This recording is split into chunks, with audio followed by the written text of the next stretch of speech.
Jó capítulo 19. Eu já ouvi falar assim, aquela frase, a esperança é a última que morre. Quem já ouviu falar isso? Vamos repetir? Não, você falou errado. A esperança é aquela que não pode morrer. Não pode morrer. A minha voz está limitada, mas eu queria, quando eu li Jó 19, cocei a cabeça e disse, meu Deus, que situação. Que situação. Eu queria ler Jó 19 com você. Vamos tentar entrar na história. Vamos tentar perceber os detalhes, olhar em várias perspectivas. Vamos tentar imaginar a dor, a aflição, a agonia. Vamos tentar? Quem pode me acompanhar aí, diga amém. Vamos tentar. Eu vou ler. Os irmãos acompanhem. Fixos, absortos pelo texto. Então, respondeu Jó. Até quando afligireis a minha alma e me quebrantareis com palavras? Já 10 vezes me vituperastes. Não vos envergonhais de injuriar-me? Embora haja eu, na verdade, errado, comigo ficará o erro. Se querer engrandecer-vos contra mim e me arguís pelo meu opróbrio, sabei agora que Deus é que me oprimiu e com a sua rede me cercou. Eis que clamo, violência, mas não sou ouvido. Grito, socorro, porém não há justiça. O meu caminho ele fechou e não posso passar. E nas minhas veredas pôs trevas. Da minha honra me despojou e tirou-me da cabeça a coroa. Arruinou-me de todos os lados. Eu me vou e arrancou-me a esperança como a uma árvore. Inflamou contra mim a sua ira e me tem dar conta de seu adversário. Juntas vieram as suas tropas, preparam contra mim o seu caminho e se acamparam ao redor da minha tenda.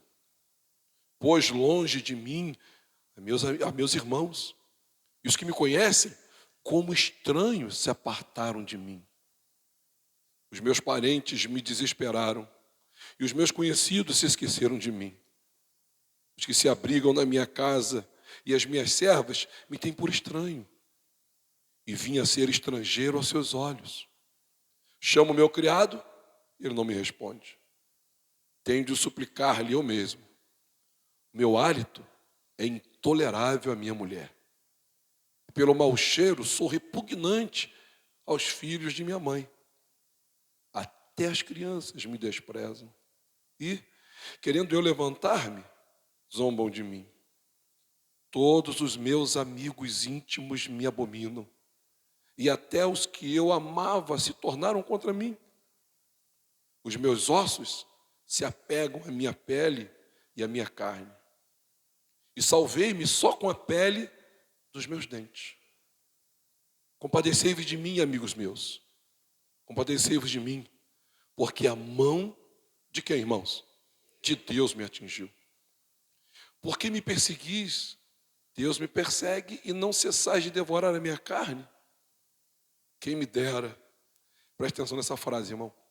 Quem me dera fossem agora escritas minhas palavras. Quem me dera fossem gravadas em livro, que com pena de ferro e com chumbo, para sempre fossem esculpidas na rocha. Que palavras são essas? Verso 25, lê comigo. Porque eu sei que o meu Redentor vive, e por fim se levantará sobre a terra. Depois de ter revestido este meu corpo da minha pele, em minha carne verei a Deus. Vê-lo-ei por mim mesmo. Os meus olhos o verão, não outros. De saudade me desfalece o coração dentro de mim. Se disserdes, como perseguiremos? E a causa deste mal se acha nele. Temei, pois, a espada, porque tais acusações merecem o seu furor, para saberdes que há juízo. Oremos. Senhor, Fala com a gente. Renova-nos a esperança. Renova-nos a esperança. Senhor, que nós sejamos portadores de esperança. Que nós sejamos anunciadores de esperança. Que a esperança jamais morra, Senhor, na minha vida e na vida dos meus irmãos. Que morra tudo, mas nunca jamais a esperança que temos em Cristo Jesus. E o povo de Deus diga amém. Poder sentar.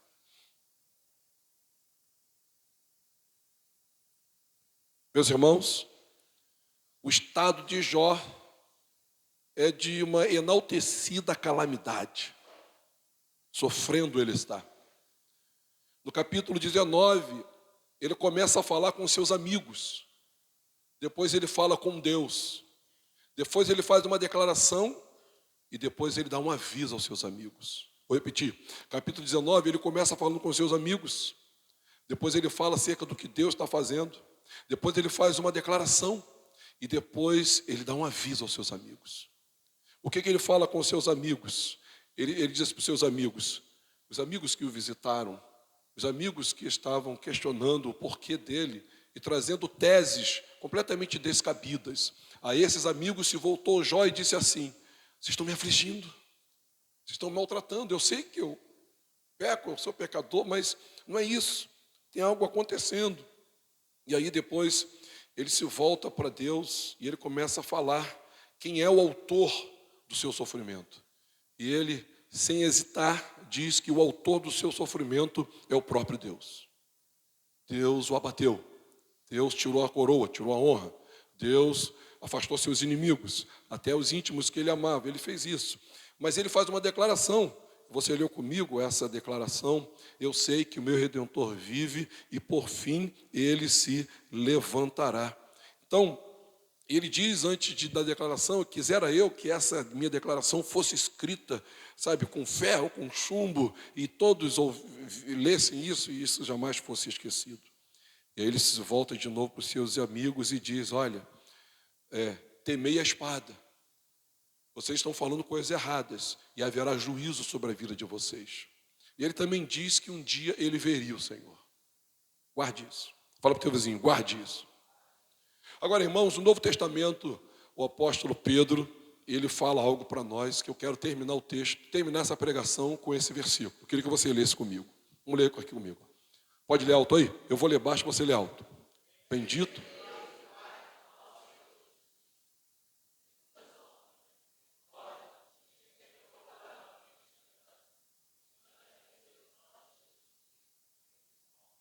Então Deus fez você nascer de novo, presta atenção, Deus fez você nascer de novo para uma viva esperança. E essa viva esperança, ela está baseada no quê? Na ressurreição do nosso Senhor Jesus Cristo. Um domingo como esse, que celebramos a ceia, Jesus Cristo, ele ressuscitou no primeiro dia da semana, glória a Deus. Pastor, sobre o que você vai pregar hoje? Eu estou pregando sobre esperança. E eu estou pregando como lidar com situações difíceis na vida. Como lidar com situações de calamidade. Como lidar com situações onde você não entende o porquê está passando por isso ou por aquilo. E eu pretendo fazer isso da seguinte forma. Primeiro, eu quero dizer que não se vive sem. Segundo, a diferença entre fé e esperança. Terceiro, o que é esperança. Quarto, como se produz esperança. Quinto, entendendo o processo da fabricação da esperança e vivendo com esperança. E é isso que eu me proponho nessa manhã, irmãos. Primeiro, absolutamente todo ser humano busca esperança. Ninguém vive sem esperança. Quem está sem esperança já se matou. Não está vivo. Todos. Até o mendigo, quando se levanta, apesar de não ter as perspectivas dentro da média ordinária do ser humano, mas esse também. Os deprimidos, esses perderam a esperança. Os suicidas, eles acham que a esperança não existe mais. Os tristes, esses convivem na ausência da esperança, não conhecem, não convivem com a esperança. Então, meus irmãos, não se vive sem esperança. Se você está vivo hoje aqui, é porque você tem esperança no seu coração. Se você se banhou, se arrumou, se locomoveu para cá, se você sorriu, se você tem esperança. Agora, irmãos, esperança que eu quero falar hoje aqui é a esperança da glória de Cristo, na glorificação, na restauração de todas as coisas. Essa é a esperança da igreja, na vitória de Cristo sobre a morte, sobre o pecado e sobre o juízo que viria sobre nós e foi sobre ele. Então, é a esperança na glória de Cristo, na restauração de todas as coisas. Essa é a esperança onde nós devemos ancorar nossa alma, ancorar o nosso coração, ancorar a nossa existência, na esperança da glória de Cristo. Pedro foi dizer o quê? Na ressurreição. Vós fostes regenerados para uma viva esperança mediante a ressurreição do nosso Senhor e Salvador Jesus Cristo. Ou seja, a nossa esperança, ela não está ancorada em nada desse mundo. Eu tenho esperança. Não, a nossa esperança ela está ancorada no Senhor, na glória. Amém, meus irmãos? Então, agora, pastor, qual é a diferença entre fé e esperança? Eis aqui um desafio pedagógico na teologia bíblica, porque nós confundimos muito fé e esperança. Poucos de nós saberíamos dizer a diferença entre fé e esperança. Eu não desfruto de tempo, para dar o número de exemplos necessário que alcance a todos. Eu preciso ser sucinto aqui para prosseguir. Mas a fé, o que é fé? É a total confiança em algo. A fé, ela envolve um consentimento da nossa mente, vamos chamar de intelectual, a um conjunto de fatos e a confiança nesses fatos. Fé. Quem crê que Jesus ressuscitou, diga glória a Deus. Isso é fé, isso é fé. Agora, a esperança bíblica, ela é baseada na fé. A esperança, ela é baseada na fé. Então, esperança é a expectativa fervorosa de algo bom que vai acontecer. Então, esperança é uma expectativa confiante que vem naturalmente da fé. Eu quero ajudar mais um pouquinho ainda. Por exemplo, quando um pai promete levar a sua filha para um parque de diversões, esse é o sonho dela, a criança acredita que ele vai realizar isso, que esse passeio vai acontecer, e ela acredita isso segundo as palavras do pai. O nome disso é fé. Ela acredita. Agora, e ao mesmo tempo, promovido pela fé, ela é tomada por uma convicção, e essa convicção traz na criança uma alegria irreprimível. Não tem como você segurar aquela criança, e já aconteceu conosco, pais, a gente pede segredo, não tem segredo. Ela não consegue guardar aquilo. Ela fica saltitante, é uma alegria irreprimível. Isso se chama esperança. Então, ainda, eu posso ajudar mais um pouco, quando a gente olha para também o que é esperança. O que é esperança, pastor? O que é esperança? Em terceiro lugar, irmãos, esperança, como eu já disse, a fé e a esperança, elas andam juntas, elas se complementam. A propósito, eu me comprometi em lembrar os irmãos. Quando o apóstolo Paulo, o Senhor Jesus e o próprio Pedro, eles avaliavam uma igreja, existiam 3 itens que eram sujeitos à avaliação. E Paulo fez isso em todas as suas igrejas, inclusive o célebre e conhecido capítulo 13 de 1 Corinto vai dizer o quê? Fé, esperança e desses 3, o maior é o fé, esperança e amor. Quando ele vai avaliar a igreja de Colossos, a igreja de Éfeso e a igreja de Tessalônica, Paulo, ele considera fé, esperança e amor.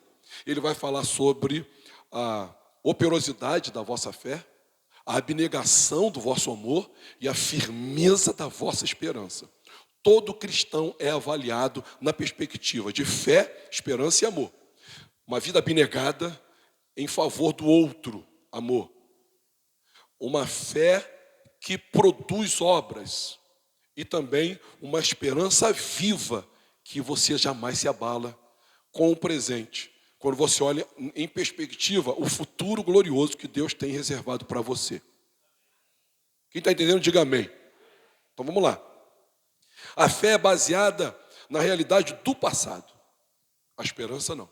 Ela olha para a realidade do futuro. Essa menina, o pai dela falou. E ela se apropriou daquela verdade, fé. Agora, uma irreprimível alegria. Essa menina, ela está olhando para o dia seguinte com muita alegria.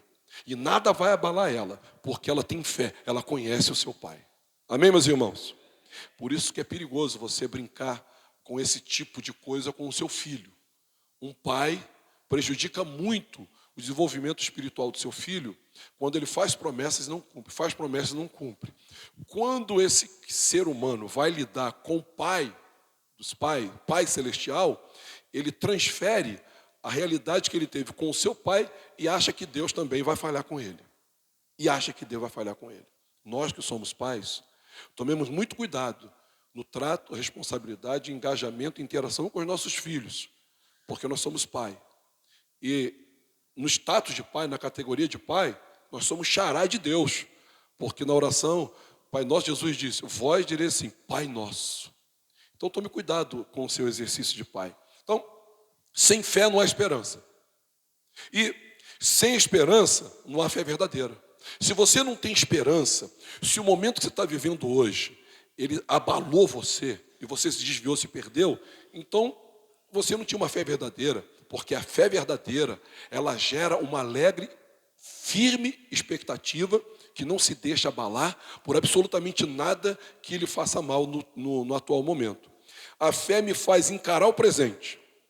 A esperança me faz ter certeza de um futuro melhor. Amém, meus irmãos? Então nós chegamos aqui. Não se vive sem esperança. Sabemos a diferença entre fé e esperança. Nós sabemos o que é esperança, pelo menos na teoria, a priori. E agora eu quero conversar com os irmãos sobre como se produz esperança. E para isso, a gente vai deixar João um pouquinho e vamos na teologia paulina, em Romanos capítulo 5. Abra sua Bíblia, Romanos capítulo 5. Deixe sua Bíblia aberta. Nunca feche a Bíblia quando alguém estiver pregando. Isso quer dizer que você está ouvindo. Os ouvidos abertos, a Bíblia aberta. Eu coloquei aqui para facilitar, mas eu quero que você a tenha em mãos também. Ela vai dizer assim. Justificados, pois, mediante a fé, temos paz com Deus por meio de nosso Senhor, por intermédio de quem obtivemos igualmente acesso pela fé a esta graça, na qual estamos firmes e gloriamo-nos na esperança da glória de... E não somente isso, mas também nos gloriamos nas próprias, sabendo que a tribulação produz, e a perseverança, e a experiência. Ora, a esperança não confunde, porque o amor de Deus é derramado em nossos corações pelo Espírito Santo, que nos foi o quê? Outorgado. Então, o que a gente está vendo aqui? Nós estamos vendo o seguinte. Você sabe que tribulação vem de uma palavra chamada tríbulo. Era uma peça que era feita para separar, purificar o trigo. Uma espécie de peneira, tribulação. Deus está peneirando, Deus está preparando, Deus está purificando. Nós, irmãos, chamamos os nossos problemas de Lula, Bolsonaro, chamamos os nossos problemas de meu sogro, minha sogra, chamamos os nossos problemas de essa mulher que tu me deste, esse homem que tu me deste, Senhor. Nós chamamos o nosso problema de esse patrão maldito, nós chamamos esse problema de Magé, meu Deus, Magé não... A gente dá nome aos problemas, mas o nome disso, irmãos, são tribulações. E a tribulação, eu fiz um gráfico aqui, a tribulação produz perseverança. Quando você está em tribulação, você não tem outra opção. Ou você desiste, ou você persevera. Ou você desiste, ou você persevera. De duas, uma. Desistiu, perseverou. Se você está aqui, caminhando em Cristo, eu estou entendendo que você está perseverando. Diga para o teu vizinho, está perseverando, irmão? Legal. Se você está perseverando, a perseverança, ela vai produzir o quê? Experiência. Quem quer ter experiências com Deus aqui, diga amém. Senhor, manda tribulação para eles, meu Pai. Perturba eles, meu Deus. Amém, irmãos?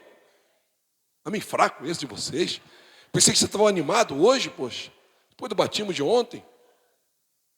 Por favor. Sabe o que é pano de fundo? Quando você vai no teatro, eles colocam um pano de fundo. Uma vez eu, Alcione e a família assistimos uma peça. A mobilidade, a rapidez, apagava a luz, ficava escuro, quando você olha assim, era outro pano de fundo. E o pano de fundo está mandando uma mensagem do contexto, do enredo. O pano de fundo aqui é Jó 19. Amém, irmãos? Então, tribulação, perseverança e experiência. E a experiência produz o quê? Esperança. E a esperança não se confunde, porque o amor de Deus é derramado nos nossos corações. E um cristão em uma igreja, ele é medido. Você quer medir sua vida de fé? Pastor, tem um aferímetro? Tem um termômetro para medir a minha vida de fé? Tem. Abnegação. Uma fé que produz obra, operosidade da fé, e uma firmeza, uma esperança firme. Nada abala você. Por piores que sejam, lembra de Jó 19? Fala para o teu vizinho, lembra de Jó 19, lembra aí.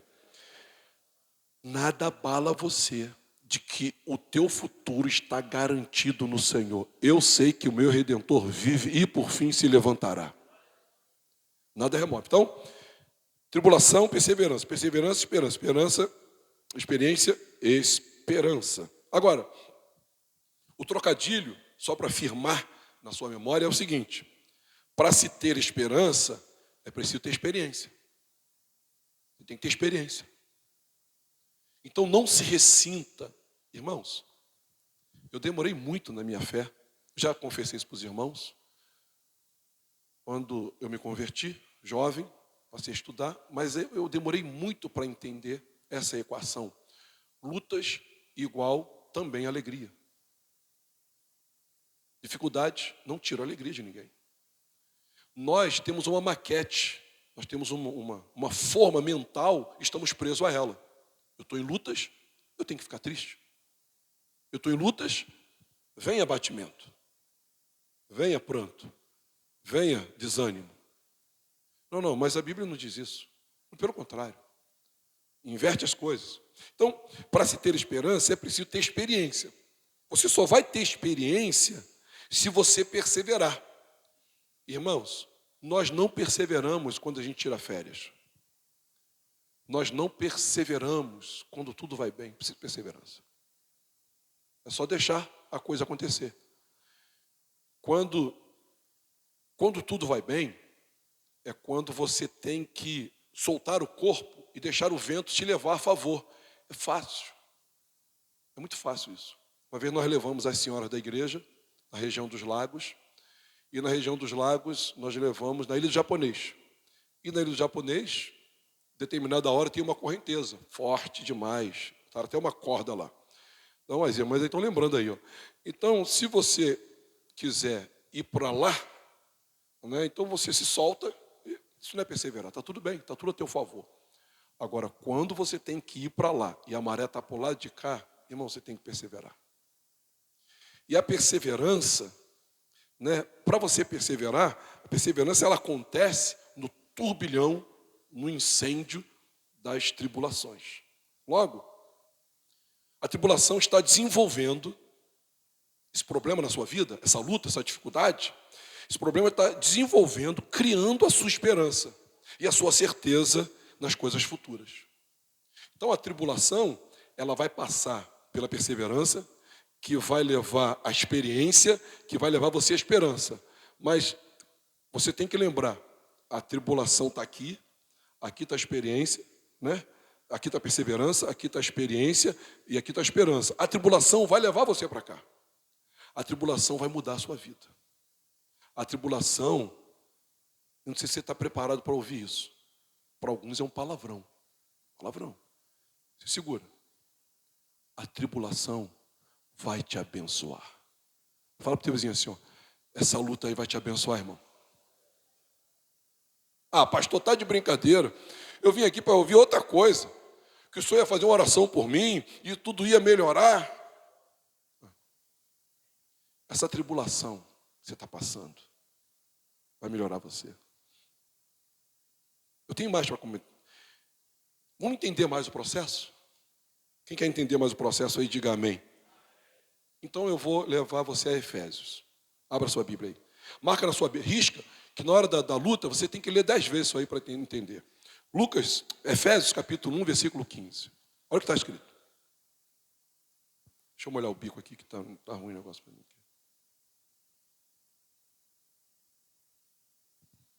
Por isso também eu, tendo ouvido a fé, quais são os 3 itens que se avalia um cristão ou uma igreja? A igreja de Magé está sendo avaliada: Batista, Assembleia de Deus, Maranata, Metodista, Wesleyana, Congregacional e todas as Assembleias de Deus sendo avaliadas.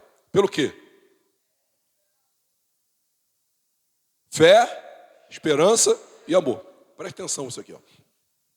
Por isso, também eu, tendo ouvido a fé que há entre vós, Senhor Jesus, e o amor para com todos, não cesse da graça por vós, fazendo menção de vós nas nossas orações, para que o Deus do nosso Senhor Jesus Cristo, o Pai da glória, vos conceda espírito de sabedoria e de revelação no pleno conhecimento dele, iluminado os olhos do vosso entendimento, para saber de qual é o quê? A esperança do seu chamamento, qual a riqueza da glória da sua esperança nos santos e qual a suprema grandeza do seu poder para com os que cremos, segundo a eficácia da força do seu poder. Versículo 20, vamos ler junto aí, ó.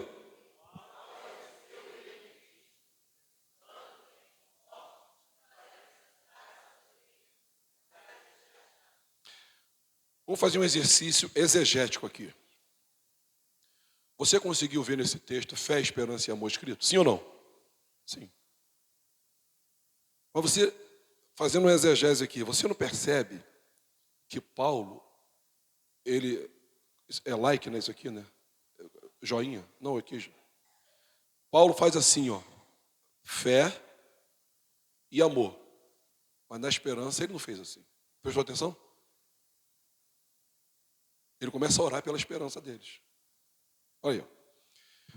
Olha, por isso também, eu ouvi a fé de vocês, que é entre vocês, e o amor também que é entre vocês. Dou graças a Deus por isso, fazendo menção de vocês nas orações. Para que o Deus do nosso Senhor Jesus Cristo, Pai da glória, vos conceda espírito de sabedoria, de revelação no pleno conhecimento dele, e me dá as horas do discernimento para saberdes qual é, para saberdes. E não sabiam bem a questão da esperança.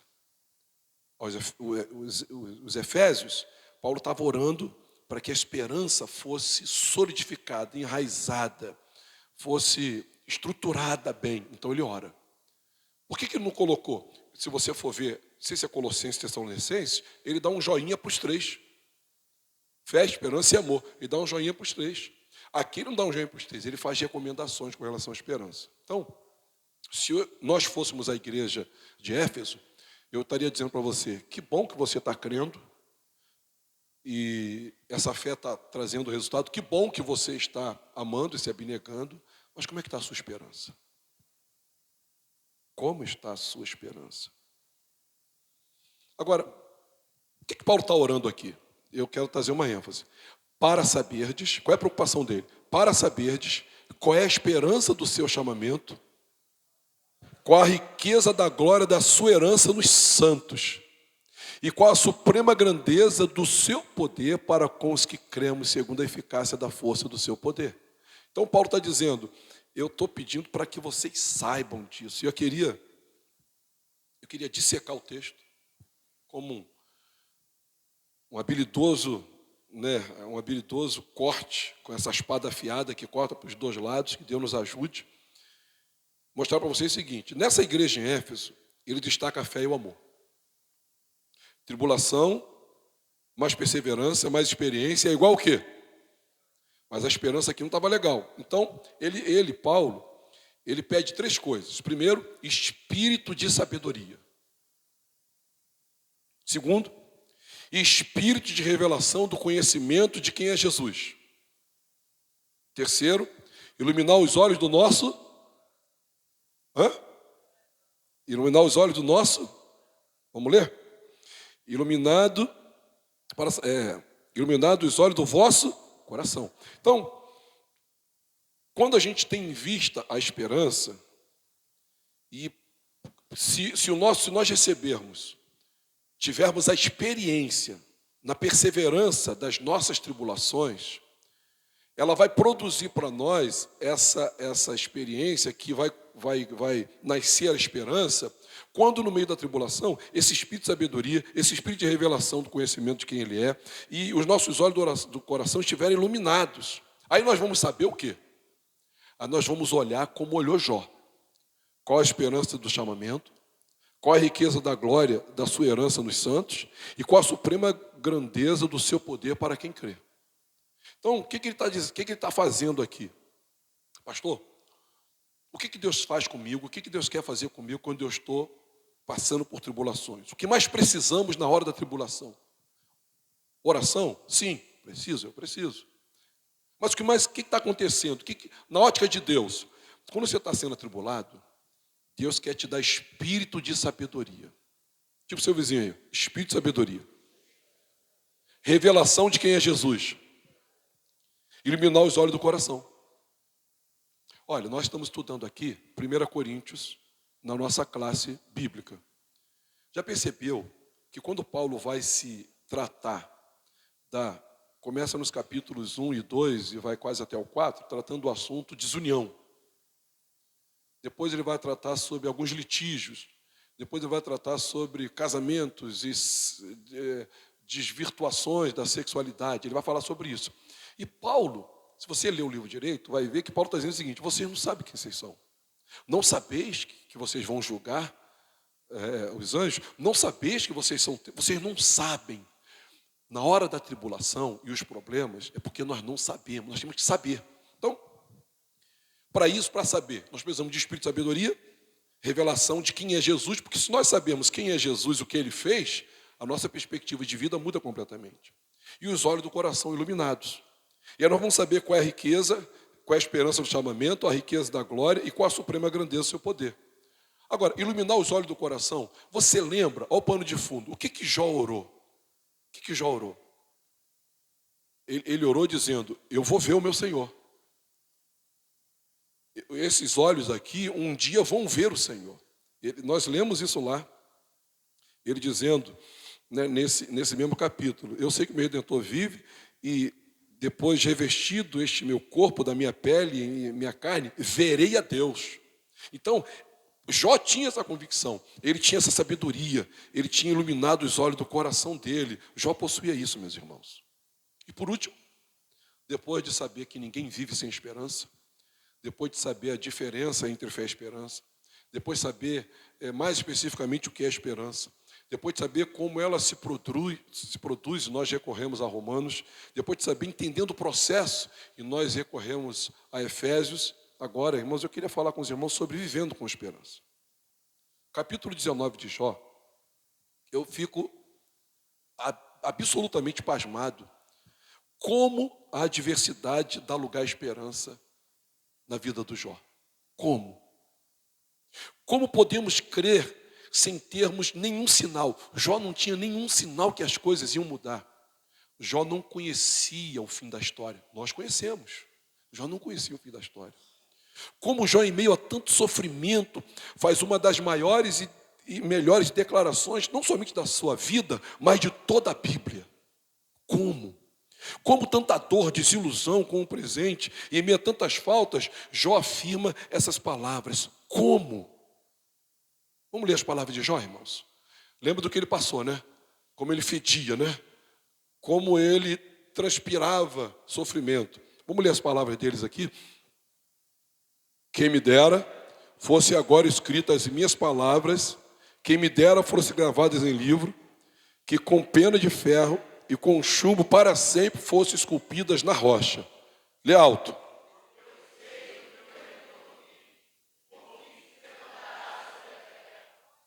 Diga glória a Deus. Ele diz, olha, quem me dera fosse escritas as minhas palavras. Diga glória a Deus, porque as palavras de Jó foram escritas.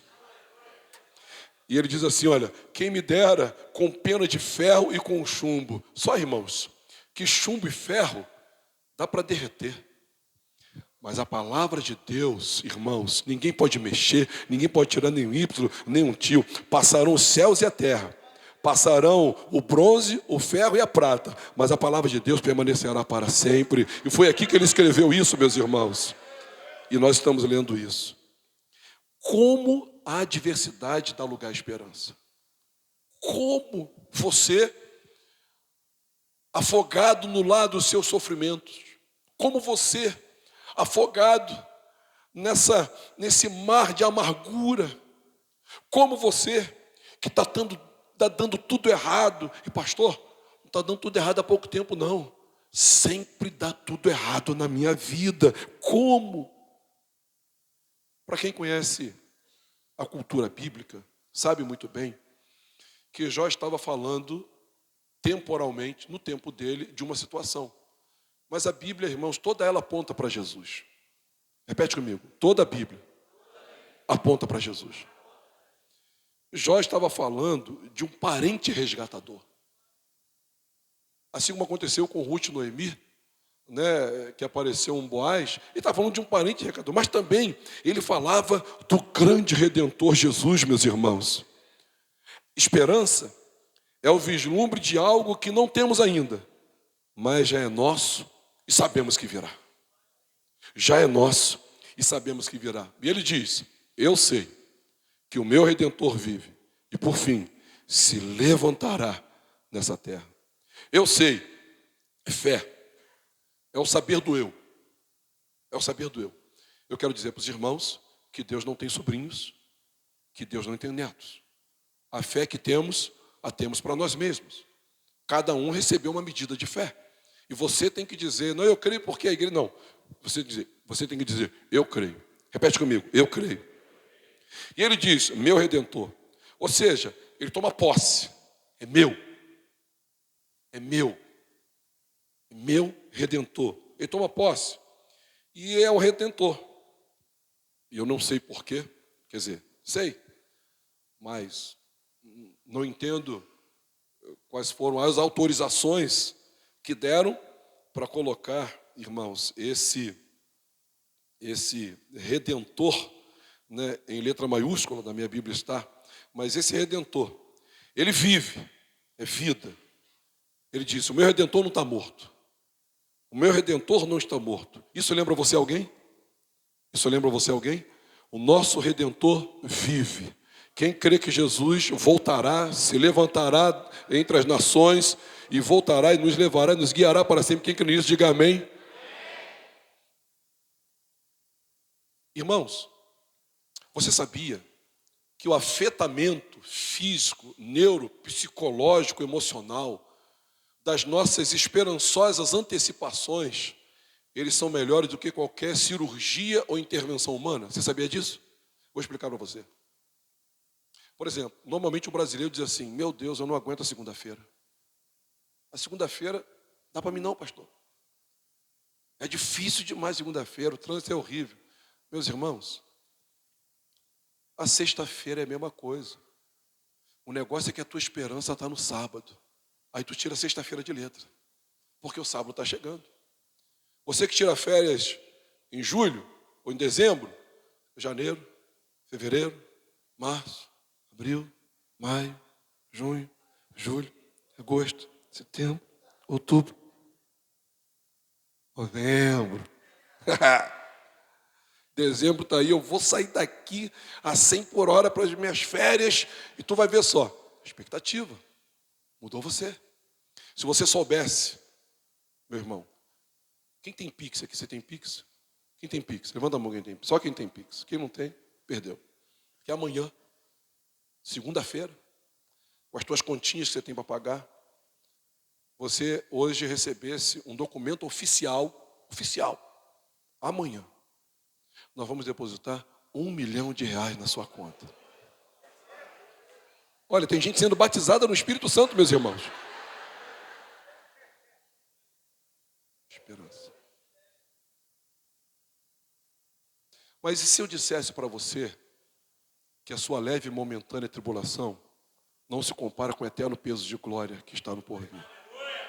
E se eu dissesse para você que toda lágrima será enxugada e todo olho verá a glória de Deus na sua vida?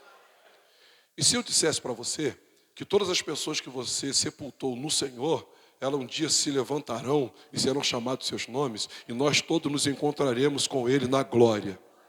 E se você soubesse que um dia nenhuma dor haverá mais, nenhum câncer, nenhuma AIDS, nenhum vírus, nenhuma bactéria, nenhum abrolho, nem cardos, e nós viveremos, irmãos, alegremente na presença de Deus, como você ficaria? O problema nosso aqui, irmãos, nós não estamos sofrendo como Jó. Para notar também, nós não estamos sendo afetados pela viva esperança que o Evangelho do Senhor Jesus Cristo traz para nós. Não estamos sendo afetados. Porque senão, nós estaríamos como criança, que alguém disse para ela assim, o pai que dá a palavra e sustenta e mantém a palavra. Amanhã, hoje é sexta, amanhã é sábado, escolhe o passeio e escolhe os amigos. Eu estou bancando tudo. Meus irmãos, se a criança não dorme, inclusive, ela se atrasa para o curso, ela atrasa para todo. Mas se você falar isso, ela vai te acordar às 5 horas da manhã. Pai, está na hora. Afeta até o sono, tudo. É a viva esperança, meus irmãos. E Jó? Jó está na galeria da fé. Sua paciência é exemplo para nós. E a sua esperança nos salta aos olhos. Jó, em meio aos maiores sofrimentos de um ser humano, tinha esperança. E no meio do seu buraco escuro, faz essa célebre declaração de fé. Ele não perdeu a esperança. Porque a esperança não pode morrer, meus irmãos. A esperança não pode morrer. Se sua esperança levou à experiência, e a experiência é a esperança, então não se ressinta dos problemas da vida. Pelo contrário, Evangelho de João, capítulo 17, na oração sacerdotal, Jesus disse assim, no mundo tereis aflições, mas tenham bom ânimo, eu venci o mundo. Repete comigo, no mundo terei aflições, tenha bom ânimo, eu venci o mundo. Seu Redentor venceu e garantiu a vitória para você. O seu Redentor está vivo. O seu Redentor se levantará. O seu Redentor ressuscitou. E nós vamos celebrar a ressurreição do nosso Redentor. E o nosso coração, ele tem que se encher de esperança, meus irmãos. O que aconteceu com Jó? Os olhos se abriram. E o texto vai dizer, enquanto ele perseverava, Deus lhe dava a experiência de... Ore por isso. E quando você orar por mim, hoje eu estou melhor. Passei dias difíceis aí. Mas quando você vê alguém que não está bem, você diz assim, Senhor, dá espírito de sabedoria e de revelação no conhecimento de quem Tu és e ilumina os olhos do coração, porque está cego, não está vendo nada. Amém, meus irmãos? Está vendo nada. Agora, Jó 19, 25 e Jó 42, 5. Porque eu sei que o meu Redentor vive e por fim se levantará sobre a... E Jó 42, 5, o que ele diz? Vamos ler juntos? Mas os meus olhos te veem. Mas ele diz, irmãos, ele diz, depois, versículo 26 do capítulo 19, sua Bíblia aberta aí, volta para Jó, capítulo 19, versículo 26. Depois de revestido esse meu corpo da minha pele, em minha carne verei a Deus. Versículo 27 de Jó 19, dá para ler junto? Vê-lo-ei por mim mesmo, os meus olhos o verão, e não outros. De saudade me desfalece o coração dentro de mim. 2 versículos, 3 vezes ele fala que vai ver a Deus. Acho que está dizendo alguma coisa para nós. Ele diz, olha, eu vou vê-lo. Depois de vestir esse corpo, eu verei Deus. Vê-lo-ei. Olha, os meus olhos verão. E não outros. Eu vou ver a Deus. Eu quero dizer para você que o que eu trouxe a esperança para Jó foi a presença de Deus na vida dele. E ele, apesar de ter sido o homem que mais sofreu nos relatos bíblicos, também foi o homem que mais perseverou pacientemente e por isso Jó jamais perdeu a esperança. Sabe, os primeiros capítulos de Jó, o autor diz assim, em tudo isso, Jó, em seus lábios, não pecou contra Deus. Ele não pecou contra Deus nos seus lábios. Na verdade, irmãos, ele jamais perdeu a esperança em Jesus. Porque o Redentor é Jesus. Quem não perde Jesus não perde esperança. E tudo isso jamais pecou em seus lábios contra Deus.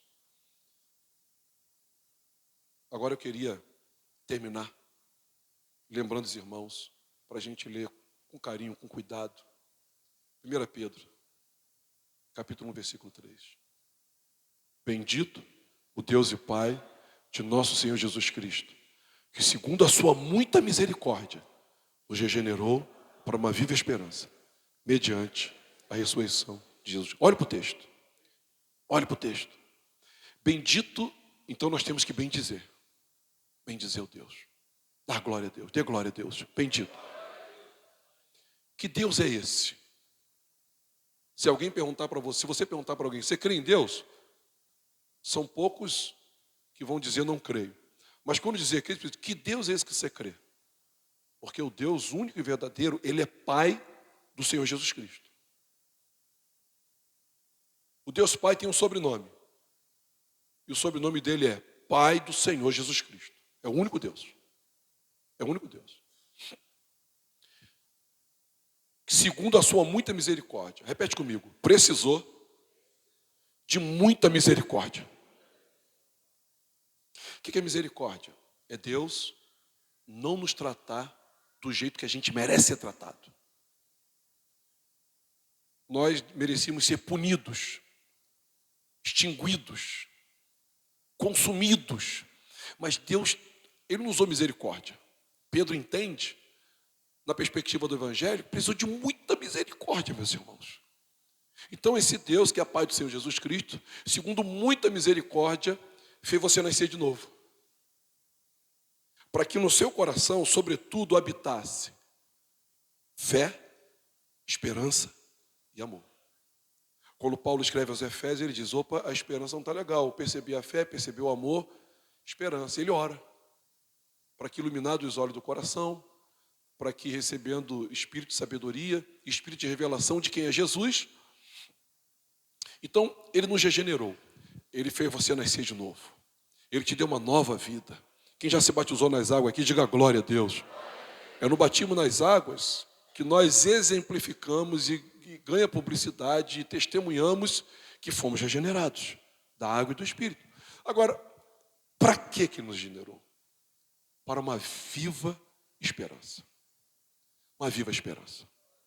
Eu não sei o que está acontecendo com você. Eu também não sei o que pode vir a acontecer com você. Eu não sei o que pode vir a acontecer comigo.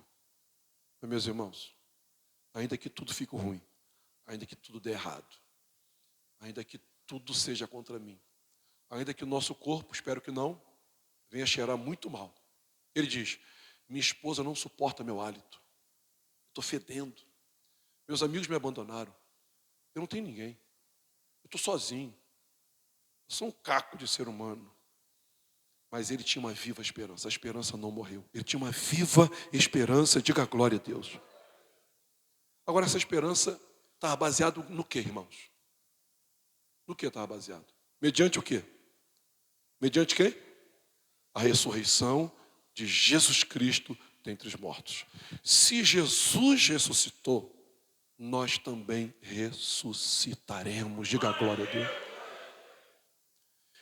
A ressurreição, então, irmãos, mediante a ressurreição de Jesus Cristo, eu tenho viva esperança de que não tem problema nesse mundo que eu possa comparar com aquilo que Deus está reservando para você. E essa alegre expectativa da esperança que nos finca em meio ao tsunami de problemas que podem nos atingir, a gente continua firme e inabalável, confessando Jesus Cristo como Senhor e esperando a recompensa misericordiosa que há de vir, pois Apocalipse vai dizer, ser fiel até a morte e dar-te-ei a coroa da vida. Portanto, tenha esperança.